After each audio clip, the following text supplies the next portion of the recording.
That's it's a concern if it's the back teeth. Really, you have to differentiate whether it's a front tooth that comes out or a back tooth. And typically, what we find is it's usually front teeth that absorb trauma. You know, very rarely do I see a molar tooth getting knocked out or broken or anything of that nature. We lose a lot of back teeth due to decay. Child hasn't been to the dentist regularly. Decay in kids' teeth, once it's there, it grows very quickly, and you know, the tooth is so small, we can lose the tooth prematurely. So we are concerned about back teeth being lost early. What that means is we want to preserve the space in the back of the mouth. So the space needs to be preserved so that the permanent tooth can properly erupt.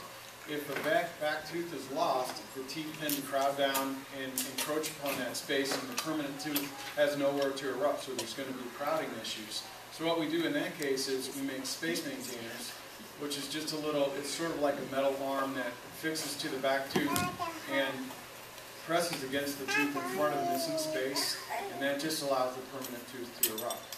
So if we see on x-rays that it's going to be a number of years before a permanent tooth erupts, we're going to go ahead and suggest a space maintainer. Now, I've never put a space maintainer on front teeth because it's not necessary. If a child loses a front tooth, usually there's no space issue, so we go ahead and let the permanent teeth erupt when they're going to erupt, which is around 6 years old in the front. So I don't know, I didn't really give a specific age because every child is different in terms of when the eruption of the posterior teeth is going to happen. So we need to go to the dentist and let them get bite wing x-rays of the back teeth, and that way we can see how close to eruption the permanent teeth are. And then the